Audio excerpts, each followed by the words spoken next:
Halo Bunda, Assalamualaikum warahmatullahi wabarakatuh. Kembali lagi di acara Halo Bunda.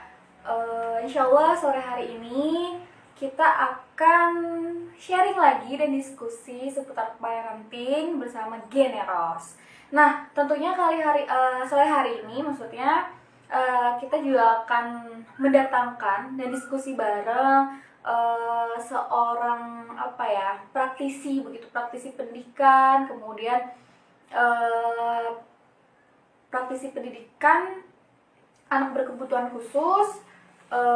Tentunya dengan sore hari ini tema kita adalah bagaimana sih mengidentifikasi autisme dan keterlambatan pada anak usia dini, kayak gitu, sejak anak usia dini begitu. Nah, sore hari ini seperti biasa ada Mbak Min, ada Bun Min di sini yang akan menemani Bunda semua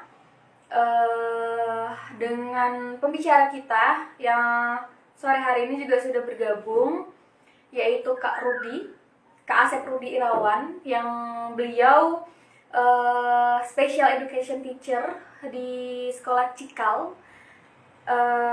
dan sebagai asesmen dan pembelajaran anak dengan kebutuhan khusus. Nah, sore hari ini tadi kita akan sharing tentang bagaimana sih mengidentifikasikan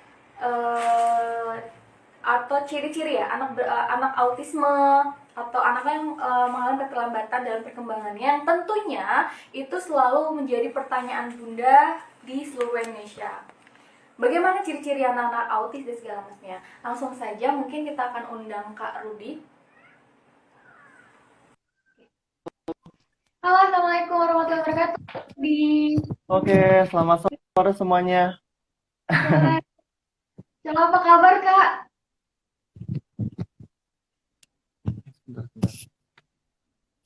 Kak Rudi bisa tersambung?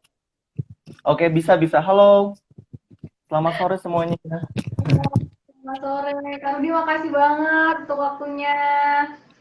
Iya, Kita sore hari sama-sama. nanti sharing dengan Bunda Gineros, Kak. Jadi mungkin Hmm, sebelum masuk, buat saya memang ini adalah eh,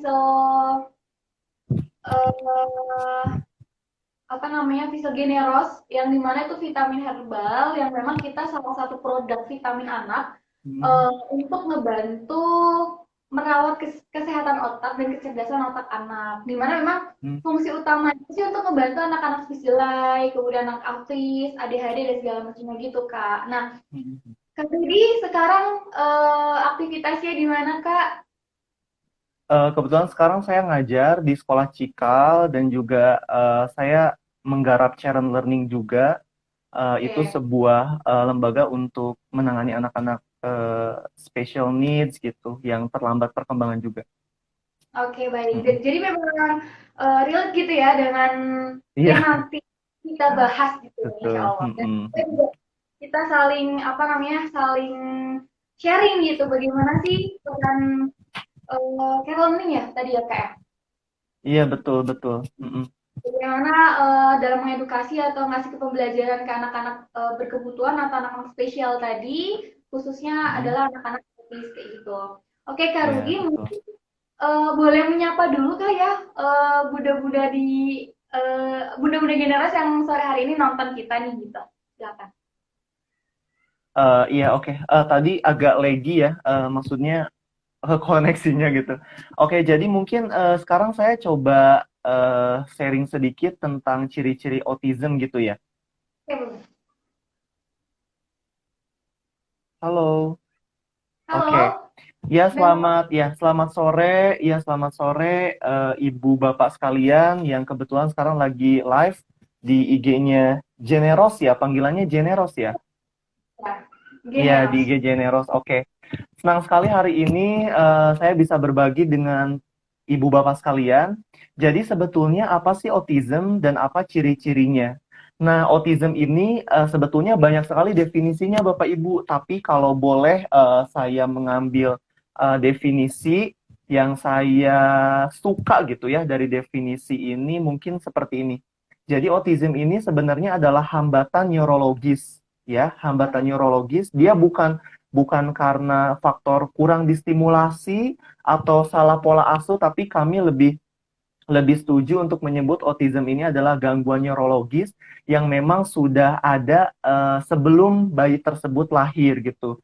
Nah, gangguan neurologis ini berpengaruh pada aspek perkembangan sehingga anak ini sulit berkomunikasi, sulit berinteraksi, sulit bersosialisasi dan juga ada perilaku-perilaku repetitif dan terbatas gitu.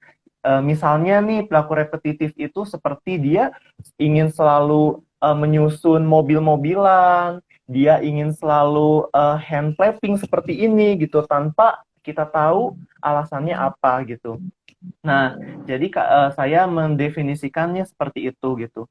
Terus sebetulnya ciri-ciri autism itu seperti apa? Sebetulnya ada tiga ranah ya yang bisa kita lihat. Pertama adalah dari segi komunikasi nih. Dari segi komunikasi misalnya dia susah memahami bahasa ketika kita panggil namanya atau ketika kita minta instruksi eh, tutup pintu, dia nggak ngerti gitu. Sehingga kita seakan-akan bilang, kok anak saya ada gangguan pendengaran tidak ya? Kenapa sih kalau ditanya nggak pernah jawab, diminta sesuatu nggak pernah dipenuhi gitu. Jadi ada gangguan yang spesifik dan signifikan di bagian komunikasi.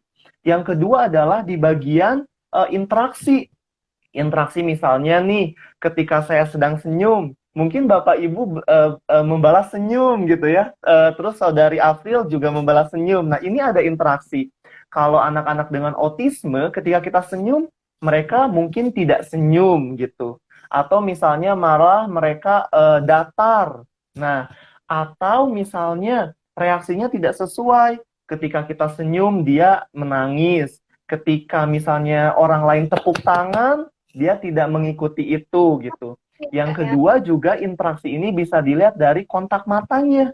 Kalau kita misalnya sedang berbicara, kita fokus melihat mata. Misalnya saya nih melihat kamera, melihat April, atau ketika kita komunikasi kita melihat wajah seseorang. Kalau anak-anak dengan autism susah sekali untuk melakukan eye contact. Nah, yang ketiga, yang terakhir adalah dalam perilaku stereotype ya, atau perilaku berulang. Misalnya seperti yang tadi saya bilang, ada anak autism yang sukanya adalah menyusun mobil-mobilan, atau hanya fokus menyusun balok terus-terusan seperti itu. Dia nggak mau yang lain. Atau duduk hanya mau di bangku yang warna hijau misalnya. Atau pakai baju hanya mau baju warna merah gitu. Jadi memang terbatas sekali minatnya dan selalu diulang-ulang. Oh iya, satu lagi. Jangan lupa autism juga yang paling bisa terlihat adalah ketika dia dimasukkan ke dalam grup bermain atau diminta sosialisasi sama teman-temannya seperti minyak dengan air. Jadi terpisah, lonely ya, menyendiri, nggak ada interaksi, nggak bisa mengikuti permainan teman-temannya, nggak bisa ngajak main, dan juga nggak paham aturan sosial yang ada di teman-temannya. Jadi teman-temannya bermain, dia mungkin hanya diam sendiri atau bermain sendiri gitu. Jadi terpisah. Mungkin itu gambaran umumnya gitu dari autism ini seperti apa gitu. Begitu Saudari April. Kak April Iya. atau apa ya manggilnya? Ya, jadi kalau di sini panggilannya Bunda, Kak. Oh Karena yang Bunda, nonton oke. gitu. Ya. Oke, Jadi oke, iya. Siap, siap. ya, jadi emang autism itu ternyata memang lebih tepatnya mungkin disebutnya gangguan neurologi gitu ya, kayak memang ada Mm-mm, mm-mm, gangguan perkembangan otak begitu ya, Kak ya. mm-mm, mm-mm, Bukan lebih kalau karena kan gini, kadang ada yang berpendapat bahwa kita ditentukan mm-mm. sebagai apa ya, sebagai salah satu gangguan di mana interaksi orang tua kurang atau komunikasi orang tua kurang kayak gitu. Ternyata itu terjadi sejak dalam kandungan gitu ya. Sejak Mm-mm, anak lahir gitu ya. mm-mm. Iya, betul, Oke. betul. Iya, Nah, tadi tadi iya. sudah disebut Sebet ciri-ciri Mm, dari apa dari pengertian dan segala macamnya. Jadi ini informasi baru gitu ya, Kak ya, yang pada akhirnya juga akan menimbulkan sebuah pertanyaan gitu. Sebenarnya seberapa bahaya sih autism itu dan maksudnya kadang kan ada kekhawatiran nih Kak dari orang tua kan, apalagi nih kita ini kan salah satu produk vitamin anak, di mana kan salah satu fungsinya untuk menstimulasi anak-anak autism ini agar responnya, agar tingkat fokus, agar tingkat fokus itu lebih fokus lagi. Kemudian tadi kan ketika dipanggil tidak merespon atau dia punya dunia sendiri begitu ya. Nah, sebenarnya ini tuh berbahaya nggak sih Kak autism ini untuk anak-anak kalau kalau misalnya nih tidak terkena sejak dini atau deteksi mulanya itu seperti apa dan bagaimana gitu? Oke. eh, Ibu Bunda ya, Bunda sekalian begini.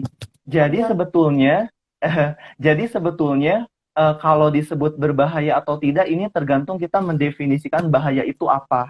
oke. Misalnya gini, kalau misalnya harapan Bunda adalah memiliki anak yang, oh anak saya ingin bisa bersosialisasi, anak saya bisa berinteraksi, anak saya bisa hidup mandiri, menjalani apa namanya sekolah dengan proses yang lancar, misalnya bisa bergaul sama teman-temannya dan lain sebagainya. Maka autism ini adalah salah satu hal yang perlu segera diatasi gitu. Oke. Dengan catatan memang harapan orang tua adalah oh saya pingin punya anak saya itu lebih berkembang, anak saya itu bisa bersosialisasi, anak saya bisa berkomunikasi. Nah, maka dengan harapan itu masalah autism ini harus segera ditangani gitu. Kebutuhan anaknya harus segera ditangani. Karena begini Bunda April ya, ketika anak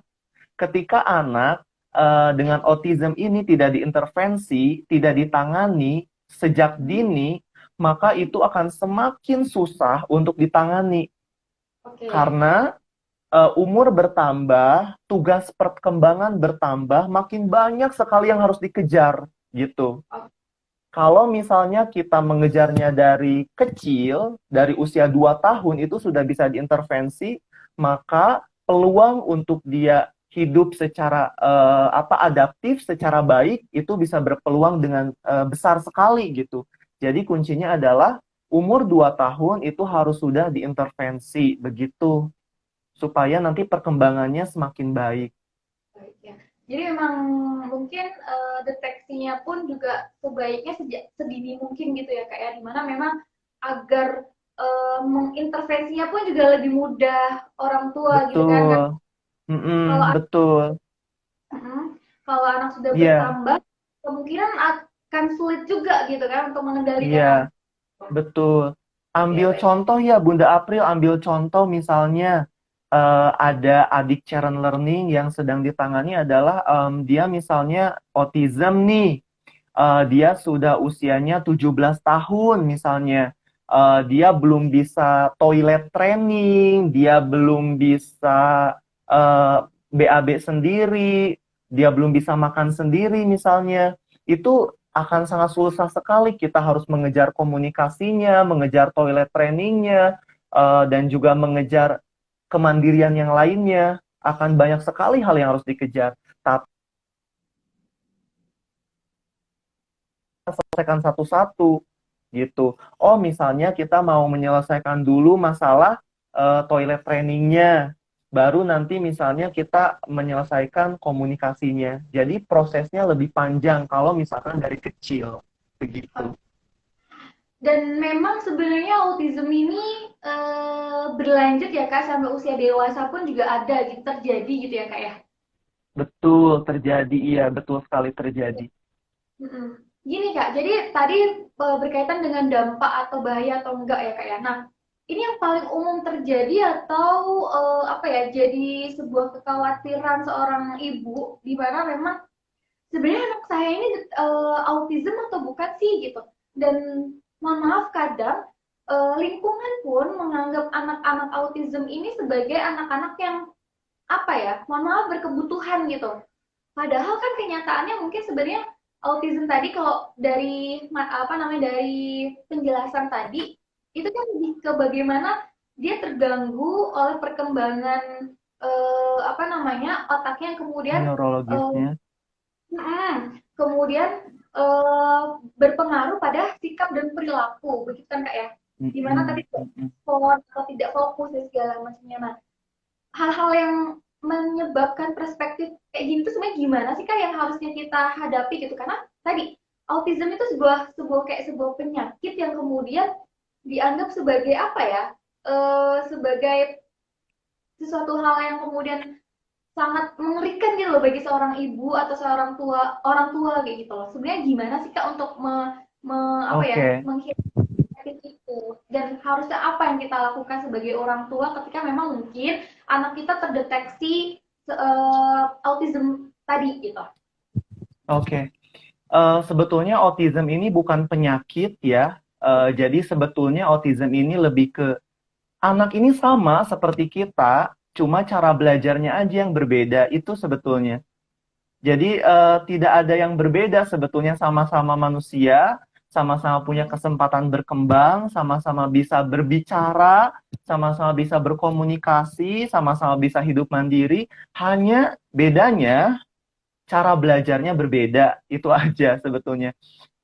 Nah, jadi kalau cara belajarnya berbeda, apakah bisa disembuhkan? Tidak. Misalnya nih, kalau saya itu susah banget kalau cara belajar saya hanya dengan mendengar gitu. Nah, apakah ada obat gak sih supaya menyelesaikan itu? Nggak ada sebetulnya. Tapi mungkin akan ada obat untuk bisa membuat saya lebih fokus gitu dengan nutrisi yang baik. Jadi kalau ditanya apakah ada obat yang bisa menyembuhkan, tidak ada karena memang autism ini bukan penyakit gitu. Tapi sama seperti kita bisa hidup dengan baik, hanya kebutuhan belajarnya yang berbeda. Kalau kebutuhan belajarnya ini dipenuhi, dia bisa berkembang optimal sama seperti kita. Nah, kalau misalnya tadi Bunda April bilang apa pemberian vitamin dan sebagainya itu penting juga karena vitamin itu bisa jadi dapat meningkatkan performance kemampuan berpikirnya, lebih fokus gitu, lebih tenang. Dengan adanya vitamin itu anak jadi lebih siap untuk belajar. Tapi belajar seperti apa tetap harus dikasih kebutuhan belajarnya yang sesuai dengan anak ini.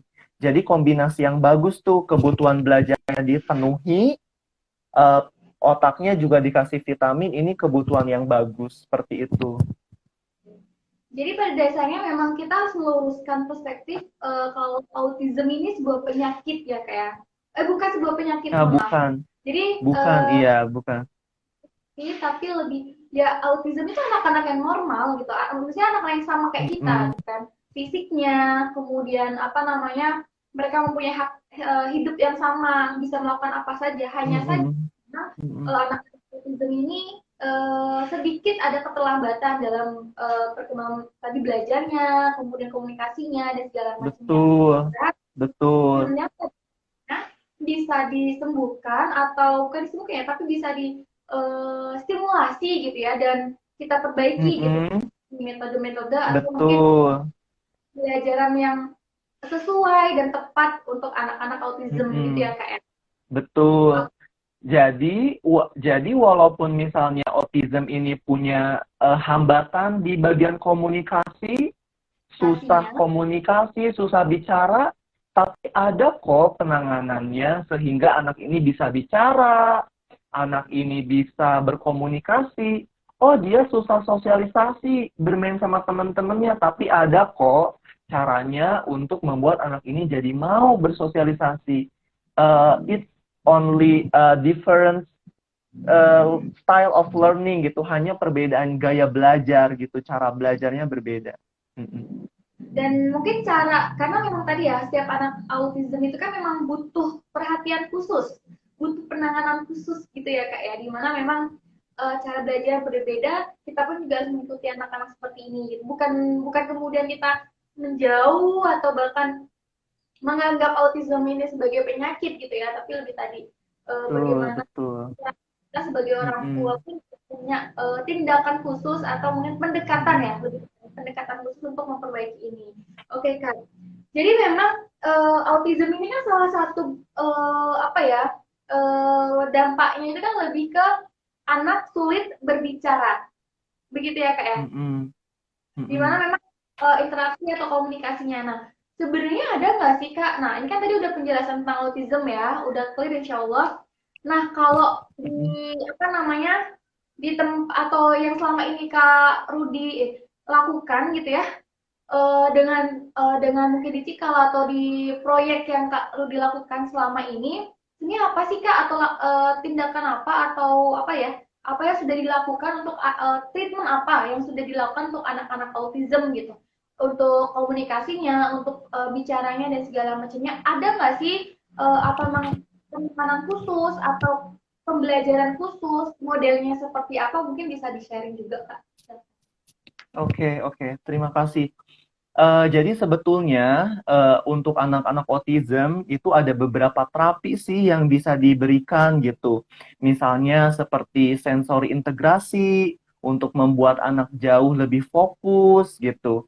Terus juga ada ABA untuk membuat anak paham bahasa, untuk membuat anak bisa berinteraksi gitu.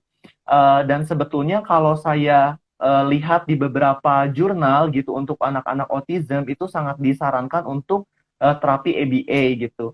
Nah, cuma yang mau saya sharingkan di sini adalah apa sih yang bisa dilakukan oleh Bapak Ibu di rumah, bunda-bunda sekalian di rumah, kalau misalnya memiliki anak dengan autism. Yang pertama yang harus dilakukan adalah pasti apa namanya menstimulasi di bagian bahasa. Selalu penting diajarkan anak untuk meminta kalau misalkan dia belum bisa verbal, selalu diajarkan dengan cara menunjuk gitu. Selalu Oke. diajarkan misalnya kamu mau apa? Kita tarik tangannya, kita sentuhkan ke bendanya, terus lakukan training seperti itu sampai dia paham gitu caranya meminta. Terus jadi yang pertama adalah meminta ya, anak harus bisa meminta. Kedua misalnya ketika kita bilang kamu mau permen, nah kalau dia belum bisa bicara, kita bisa ajarkan dengan mengangguk. Kalau Oke. misalkan dia sudah mengangguk, berarti dia sudah mulai belajar interaksi dengan orang tuanya. Yang awalnya misalnya cuma lonely, sendiri aja, kalau misalnya orang tua bisa mengajarkan anak itu mengangguk, atau anak geleng-geleng untuk tidak, Iya. itu sudah progres yang luar biasa ya. Itu sudah ada bagian dari interaksi. Jadi yang paling penting adalah meminta gitu untuk bagian komunikasi. Pada bagian bermain, orang tua harus mengajarkan caranya bermain. Misalnya ketika anak hanya memutar-mutar roda, jangan dibiarkan seperti itu. Tapi harus diajarkan caranya bermain Ya. mobil-mobilan seperti apa gitu. Yang kedua juga pada aspek bermain, jangan sampai anak hanya bermain-main itu saja. Kita bisa mengajarkan permainan yang lain, lempar bola, atau misalnya main pasir, atau misalnya bermain robot-robotan, selalu diajarkan hal yang berbeda. Karena ciri-ciri autism ini adalah minat terbatas. Jadi kita harus break, kita harus pecah ciri-ciri itu, kita harus ajarkan berbagai hal yang lain supaya minatnya jauh lebih berkembang.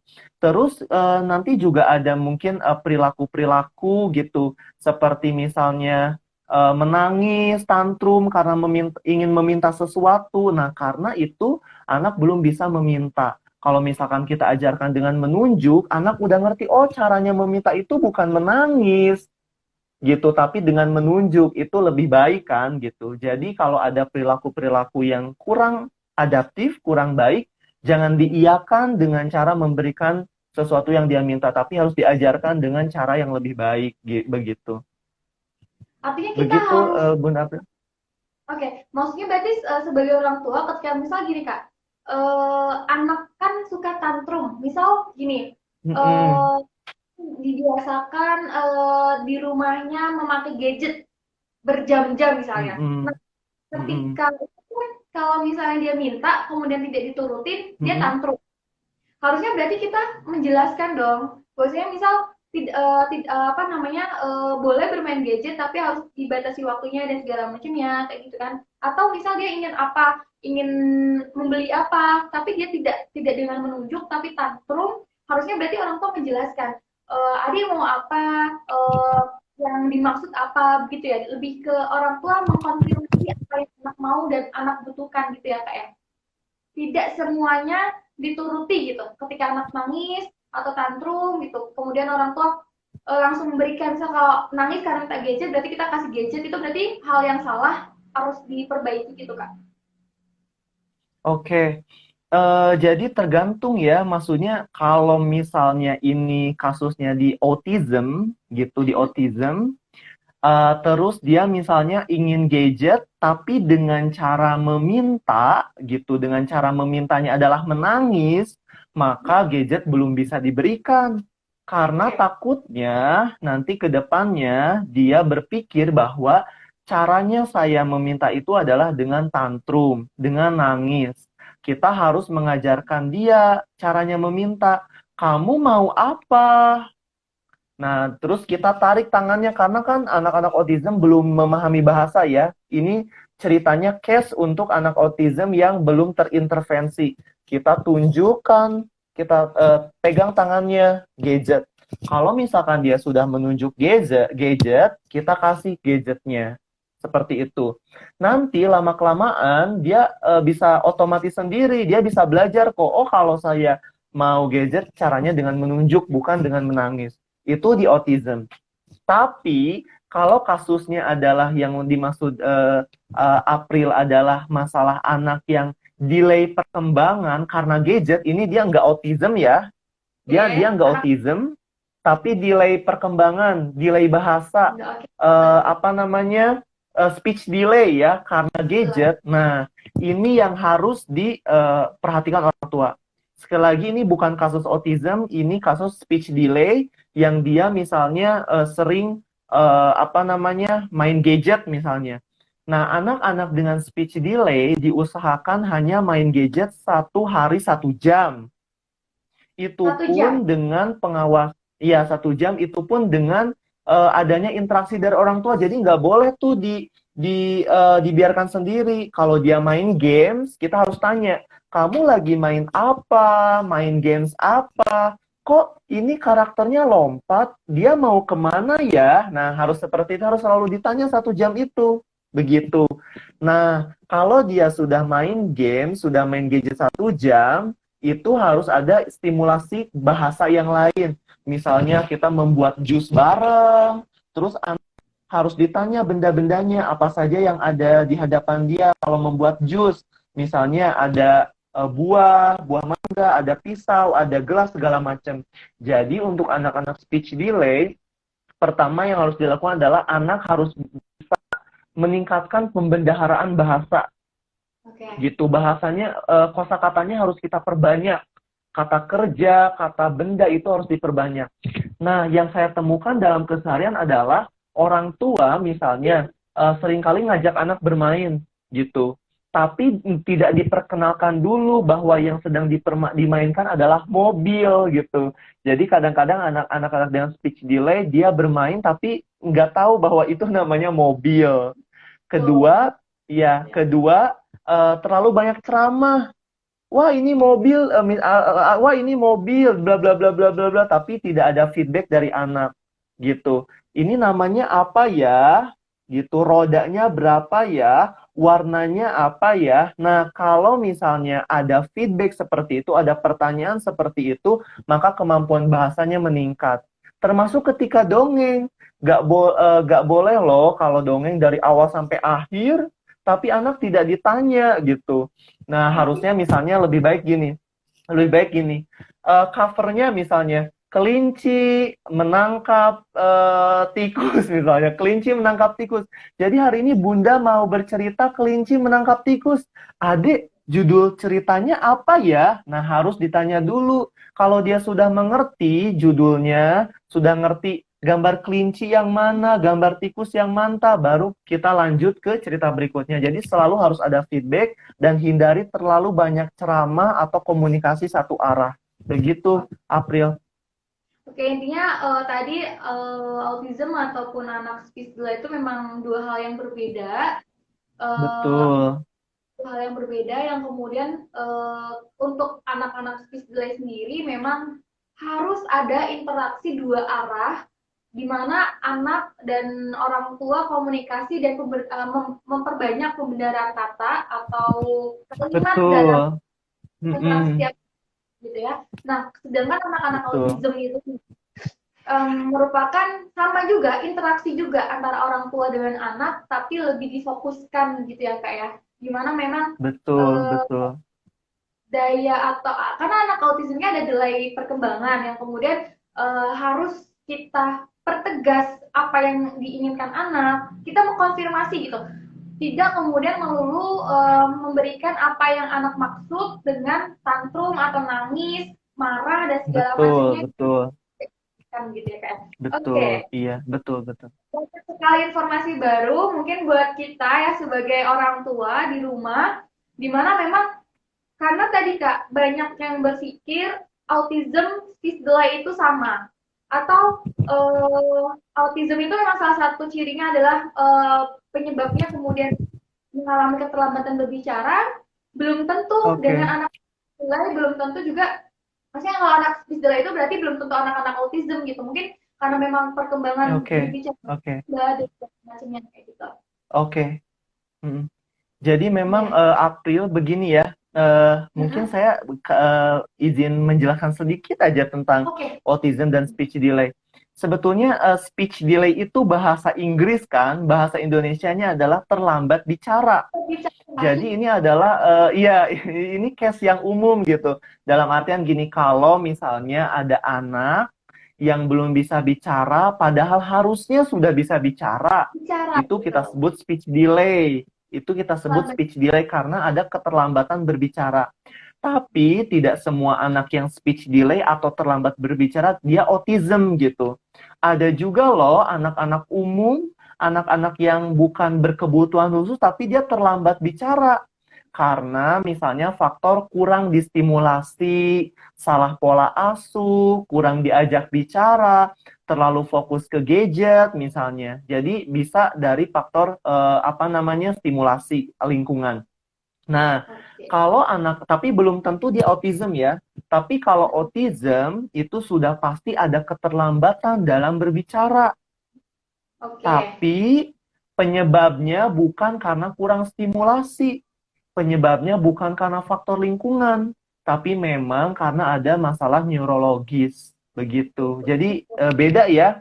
Jadi semua autism pasti dia ada hambatan di bahasa, terlambat Oke. berbicara. Tapi penyebabnya beda, bukan karena stimulasi, tapi karena memang masalah neurologis. Kalau anak-anak yang mengalami apa delay bahasa atau speech delay itu belum tentu autism, bisa juga karena faktor kurangnya stimulasi. Begitu, April. Baik. Ya, jadi udah clear semuanya di sini ya. Karena kan tadi Kak, dua hal ini tuh kadang disamakan gitu. Autism itu termasuk speech delay, oke. Tapi kadang anak-anak yang speech delay itu bisa jadi cuman dia kurang stimulasi aja gitu, bukan karena anak. Betul.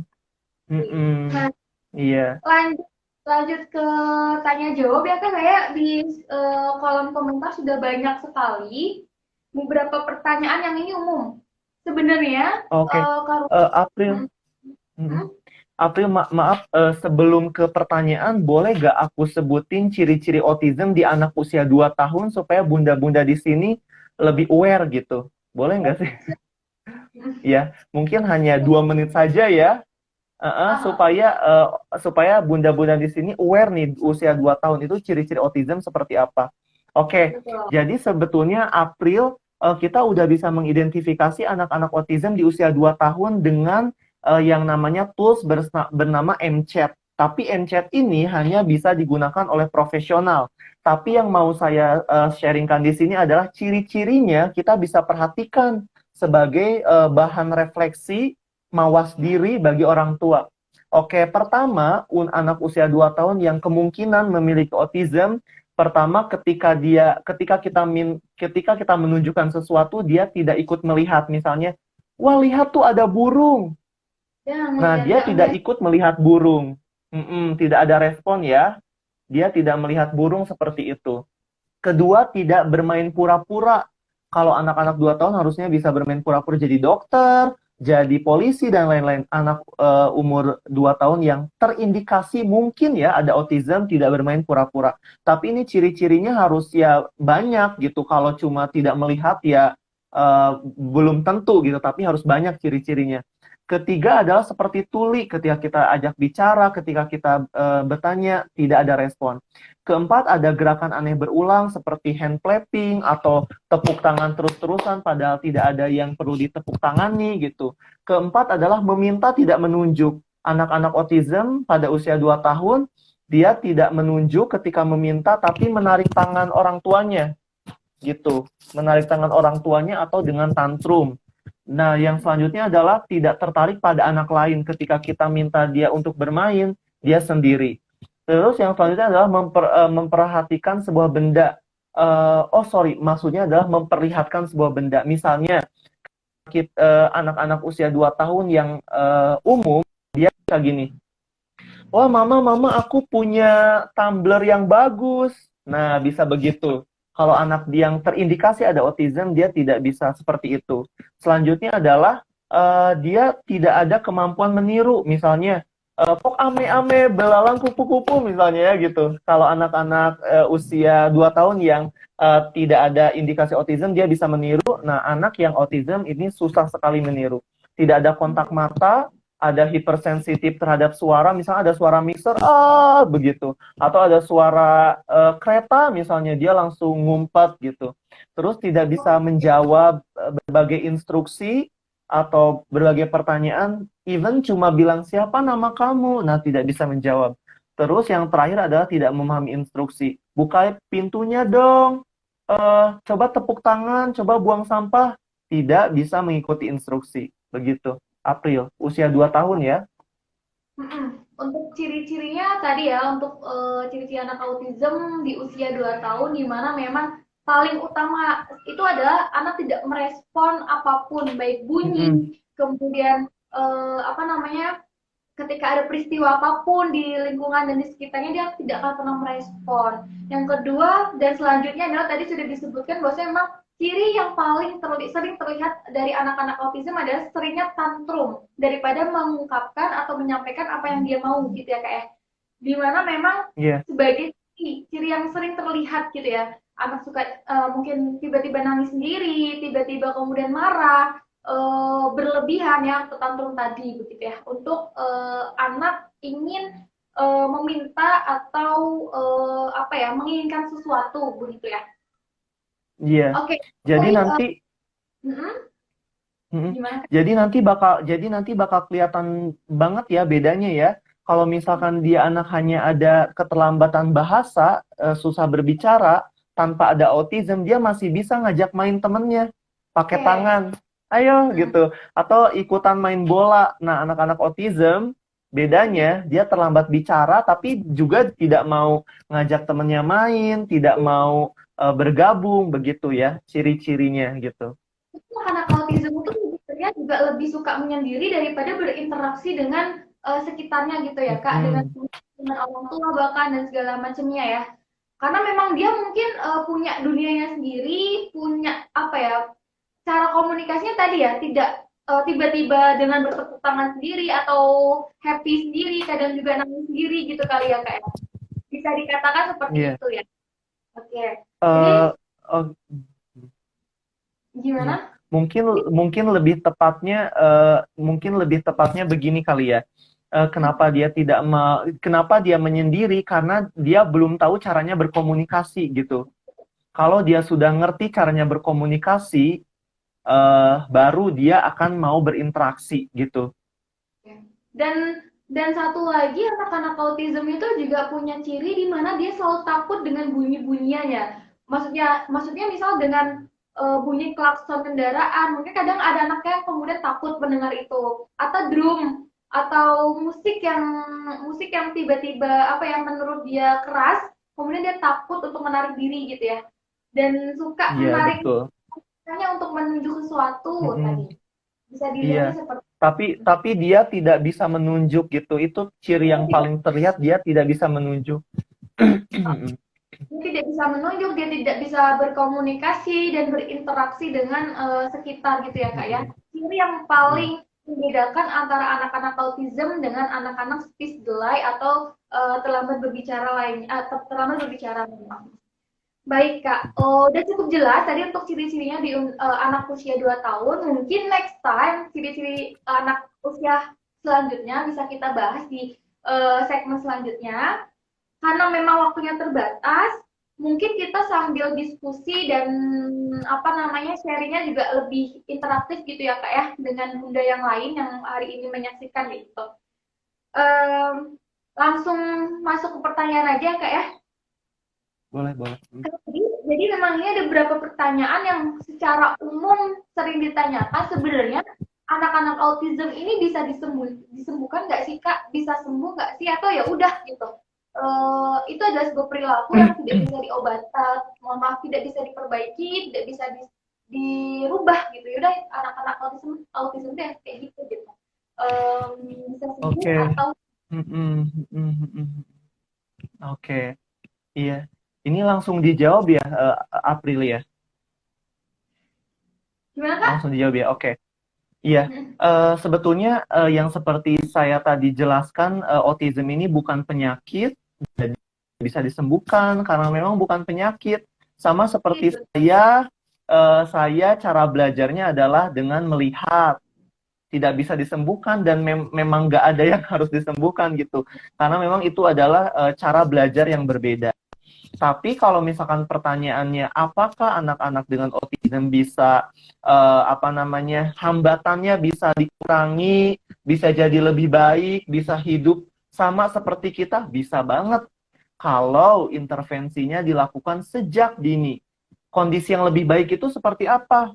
Misalnya yang awalnya tidak bisa komunikasi, jadi bisa berbicara.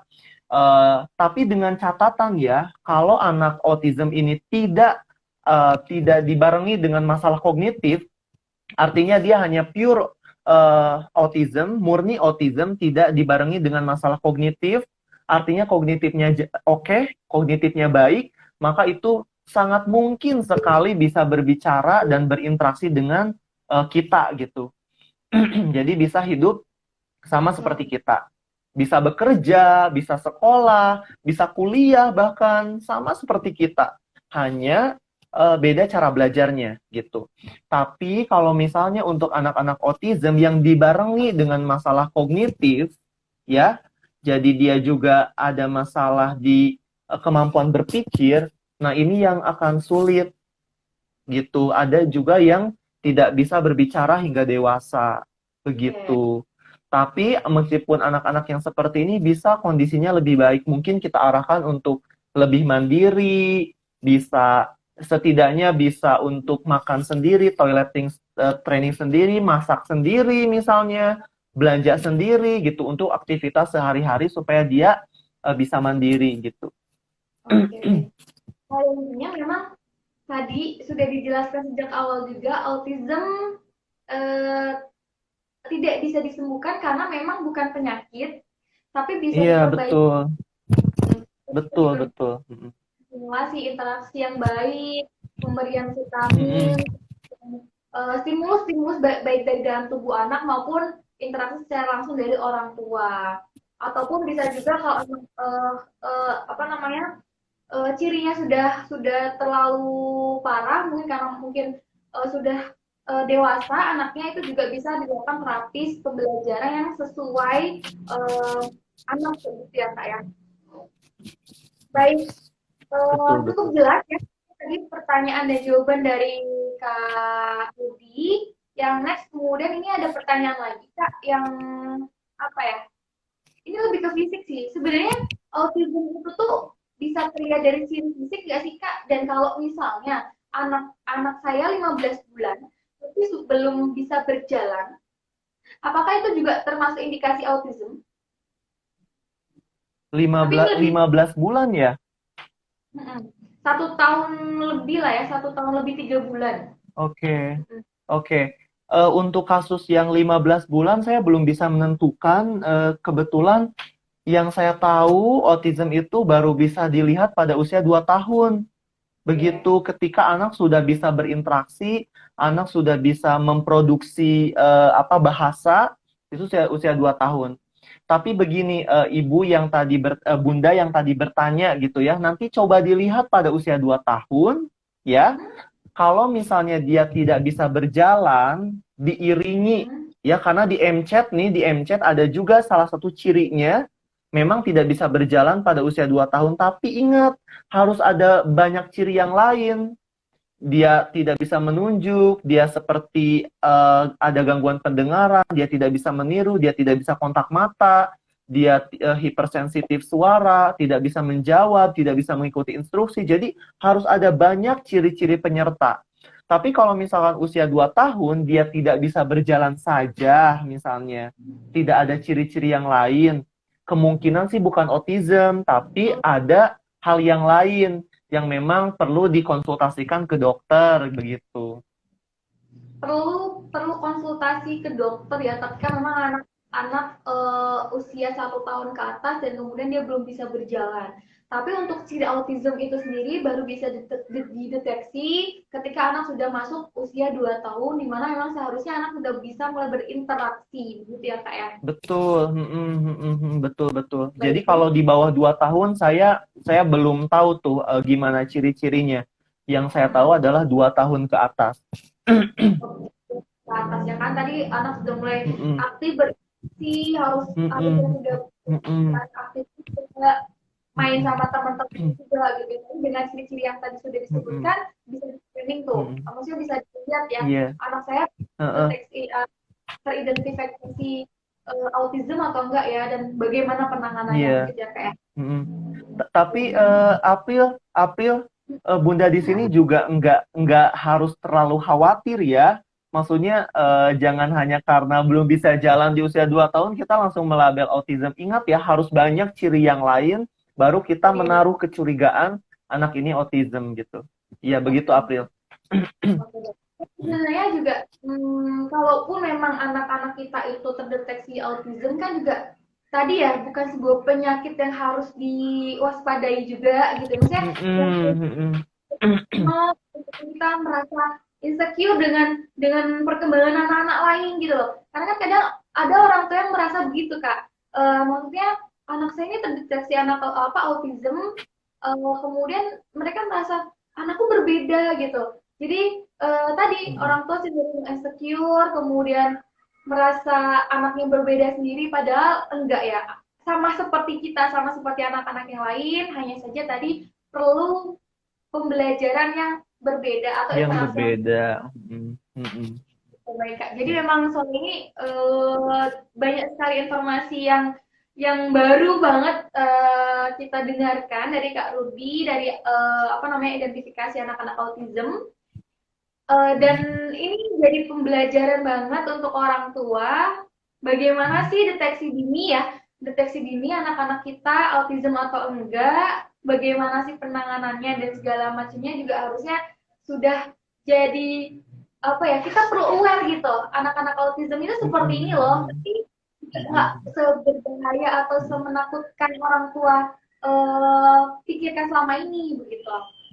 Jadi mungkin karena waktunya hampir 1 jam, biasanya untuk Instagram itu kan kita cuma batasnya 1 jam ya, dia ada kode untuk menyudahi gitu. Sebelum menyudahi sebenarnya kita pengen sharing banyak ya Kak, tapi insya Allah kita agendakan lain waktu lagi dan jadi main ke studio kita ya, biar langsung gitu. Insya Allah. Nah, Kak bisa sharing sedikit lagi untuk awareness lagi nih ke orang tua, bagaimana sih menghadapi anak-anak yang mungkin hari ini anaknya mengalami autism, perlukah kita biar orang tua tuh nggak insecure tadi atau merasa anak saya berbeda dengan anak-anak yang lain dan segala macam. Maksudnya autism tuh nggak berbahaya kok, sama kok seperti anak-anak yang lain gitu. Dan bagaimana penanganan yang paling bisa kita lakukan sedini mungkin untuk anak-anak autism. Oke, baik April. Jadi kalau saya di Charen Learning gitu ya, menghadapi orang tua yang memang memiliki anak-anak berkebutuhan khusus, saya selalu bilang bahwa harus fokus pada kemampuan yang dia punya. Jangan hitung apa yang dia tidak mampu, tapi hitung yang yang dia mampu, yang dia bisa. Kalau saya percaya bahwa setiap anak datang ke dunia ini pasti dia punya spesifikasi masing-masing. Ada kekurangannya, pasti ada kelebihan. Nah, sebagai orang tua tentu harus fokus pada kelebihannya. Begitu. Sama sih seperti kita, saya punya kekurangan, April punya kekurangan.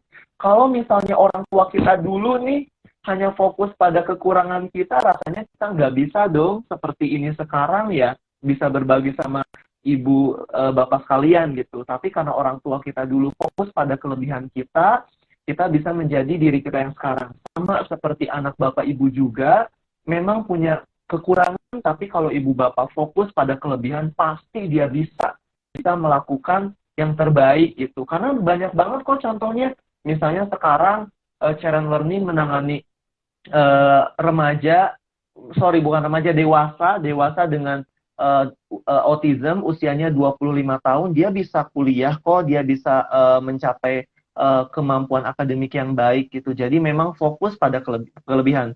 Kalau misalnya ibu bapak fokus pada kekurangan, justru ini yang berbahaya. Berbahayanya kenapa?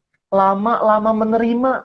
Rata-rata orang tua yang rata-rata orang tua yang memasukkan anak ke tempat belajar, anaknya sudah 17 tahun itu adalah karena orang tuanya terlambat menerima. Jadi kalau misalkan saya bilang apa yang berbahaya itu adalah ketika kita lambat menerima, kita lambat mencari solusi, kita lambat mengambil keputusan, itu jauh lebih berbahaya. Ketika kita melihat hanya kekurangan anak, itu jauh lebih berbahaya. Jadi mulai dari sekarang fokus saja pada kelebihan anak. Oke? Terus yang kedua, apa sih yang bisa dilakukan orang tua di rumah ketika anaknya terindikasi dengan autism? Saran saya yang pertama adalah cari community support, cari komunitas pendukung. Karena banyak banget ilmu yang bisa diakses secara gratis dengan adanya community support ini gitu. Jadi cari-cari komunitas yang sesuai begitu. Karena begini, dulu saya sebagai terapis, saya juga sama banyak hal yang tidak bisa dipecahkan untuk menangani anak autism. Karenanya saya butuh rekan, saya butuh partner, saya butuh orang lain gitu. Jadi memang kita sama-sama belajar gitu karena anak-anak ini benar-benar unik begitu. Nah, terus yang terakhir dari saya, kalau ibu bapak punya anak-anak autism, jangan ragu untuk memberikan pembelajaran. Jangan apa ya, jangan dibiarkan ya. Apapun yang bapak ibu bisa lakukan. Latih dia bicara, latih dia komunikasi, latih dia meminta, latih dia bermain, latih dia makan, latih dia toilet training, latih dia bersosialisasi. Banyak banget yang bisa Bapak Ibu latih. Jangan didiamkan. Ya, kuncinya itu sih, April. Oke, baik. Intinya kita butuh apa ya? Kalau dalam keluarga, artinya anak-anak yang mengalami autism ini dia nggak bisa sendirian, meskipun dia suka sendirian, Mm-mm. tapi penting orang tua ini harus saling mendukung untuk kemudian anak-anak autism ini kembali ke dia berhak mendapatkan kehidupan normal kayak gitu ya, aktivitas yang baik, kemudian komunikasi yang baik Betul. untuk tadi lebih Mm-mm. baik lagi ya, bukan berarti Betul. kemudian kita biar saja, kemudian malah kita Mm-mm. menganggap itu sebagai penyakit yang kemudian tidak bisa disembuhkan, itu salah besar. Intinya anak-anak autism itu anak-anak yang sama, spesial, cuma tadi butuh perlakuan khusus, butuh perhatian yang lebih, butuh apa ya, interaksi yang lebih apa namanya, lebih banyak lagi dari orang tua kayak gitu ya. Mungkin bunda yang atau ayah yang mungkin sibuk di rumah bekerja dan segala macamnya, bisa kok anak-anak autism ini kita masukkan atau kita apa namanya, masuk ke komunitas atau mungkin learning gitu kan, dan kemudian di situ dapat pembelajaran-pembelajaran baru gitu ya. Dan bisa juga tentunya karena tadi ya ada gangguan neuron ya, dari anak apa namanya, autism ini bisa juga distimulasi dengan vitamin-vitamin seperti generos dan segala macam. Artinya ini satu apa ya, satu usaha yang maksimal banget bisa orang tua lakukan. Ditambah lagi tadi ya, dari dalam tubuh anak dikasih vitamin. Kemudian karena orang tua yang mungkin sibuk, bisa kita masukkan ke komunitas atau apa namanya, sekolah atau pembelajaran yang memang khusus banget untuk anak-anak autism kayak gitu. Bisa dimanapun gitu ya kak ya, bisa dimanapun sesuai dengan kebutuhan anak agar tadi anak-anak kebutuhannya juga terpenuhi gitu ya, baik dari dalam tubuh maupun secara interaksi dan pembelajarannya. Mungkin gitu ya kak Rudi. Iya, betul, betul. Iya, betul. Mungkin ada yang ingin ditambahkan lagi Kak Rudi sebelum kita akhiri diskusi kita atau sharing kita sore hari ini. Karena Kak Rudi juga Iya, oke. setelah ini meeting ya. Iya, oke. Jawab. Ya, mungkin kalau dari saya, pertama terima kasih kepada Generos ya yang sudah mengizinkan saya berbagi di sini. Betul tadi eh, kata April, kalau misalnya vitamin itu juga penting buat anak supaya anak jadi lebih siap untuk belajar. Jadi kalau misalnya asupan vitaminnya bagus, biasanya anak jauh lebih fokus. Tapi memang perlu disupport juga dengan pembelajaran yang sesuai begitu. Terus mungkin tadi ada banyak banget nih pertanyaan yang muncul. Kalau Hmm? misalnya ibu bapak masih perlu bertanya, nanti bisa ini aja langsung inbox ke Instagram Sharon Learning, boleh ya April ya? Boleh silakan kita berbagi Iya, sharing aja. heeh, Pun juga nanti iya, kan heeh, heeh. kita ke depan akan sering lebih sharing bareng lagi kayak gini. Kita Iya, kolaborasi. heeh, heeh. Ya tadi kita Iya, juga lebih lebih apa ya? Lebih lebih dapat gitu loh informasi-informasi yang bisa di-sharingkan ke orang tua mm-mm, begitu. mm-mm. Iya, Sekarang. iya betul. Karena memang April kalau anak-anak autism itu apa yang namanya tidak bisa semua produk dia konsumsi. Dan saya percaya kalau misalkan kalau Generos ini didedikasikan untuk anak-anak autism, pasti dia sudah gulatin free, sudah kasein free gitu. Jadi memang khusus untuk anak-anak ini. Sesimpel misalnya keripik gitu ya, yang ada mengandung gulatinnya, atau misalkan es krim yang ada kaseinnya, kan anak-anak autism tidak bisa makan itu. Jadi ketika anak-anak autism memiliki punya produk yang tepat untuk dikonsumsi itu menurut saya bagus banget seperti itu. Nah, jadi kalau misalkan Bapak Ibu nanti mengkonsumsi vitamin untuk anaknya itu saya sih merasa itu bagus gitu. Nanti kalau misalnya Ibu Bapak kayak ada pertanyaan apapun, tadi soalnya saya lihat banyak banget pertanyaannya. Mohon maaf belum bisa dijawab satu-satu. Nanti boleh langsung inbox ke @sharonlearning. Nanti akan saya langsung jawab di sana ya Bapak Ibu. Ya, Oke, boleh begitu juga. aja sih April. Thank you so much. Aduh, aduh, aduh. Thank you so Iya, much. iya. Maaf, maaf. Iya. Misalnya nanti Oke, kita lanjut iya. kok sharingnya lebih ke apa namanya, bisa mungkin langsung DM atau juga DM ke Genero juga bisa. Kita akan balas apa konsultasinya dan segala macamnya. Dan yang perlu diketahui itu memang generasi ini 100% dari bahan-bahan alami, di mana memang kita tidak ada guletin atau bahan-bahan yang memang tidak Oh tidak iya, tidak diperkenankan untuk anak-anak autism, anak-anak yang memang betul, berkebutuhan betul. sindrom dan segala macamnya. Insya Allah anak generos bisa untuk anak-anak seperti ini. Kenapa? Memang kita dedicate ya untuk anak-anak yang dimana generos ini bermula dari sebuah impian untuk apa ya? Untuk kesehatan dan kecerdasan anak-anak di seluruh Indonesia gitu. Dimana memang sebuah pemikiran di mana anak autism atau anak speech delay, anak-anak ADHD atau anak yang Down syndrome ini kan mengalami sebuah apa ya, sebuah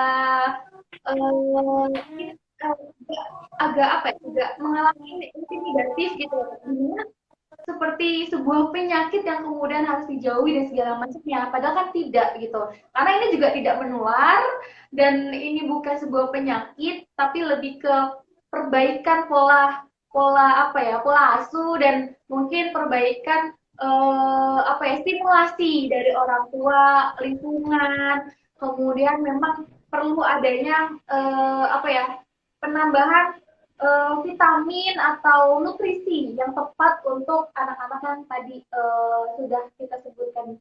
Jadi memang Gineros 100% aman, tidak ada bahan-bahan lain yang kemudian memang herbal gitu. dikhususkan untuk anak-anak autism, anak-anak ADHD, anak-anak istilah atau lambat berbicara dan segala macamnya gitu Kak. Jadi insya Allah aman dan tadi seperti Kak Rudi sampaikan kita saling kolaborasi gitu ya, kolaboratif eh, baik pemenuhan vitamin, nutrisi untuk anak, kemudian pembelajaran, kemudian stimulasi dari orang tuanya harus sering dilakukan agar anak tumbuh sehat, tumbuh aktif, dan cerdas tentunya begitu Kak. Saya juga terima Amin, amin, kasih amin.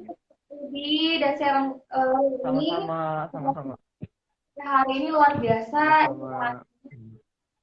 pembelajarannya untuk kita semua orang tua yang ada di rumah yang pada sore hari ini menyaksikan live kita. Misalnya akan disimpan di feed dan kita bagikan.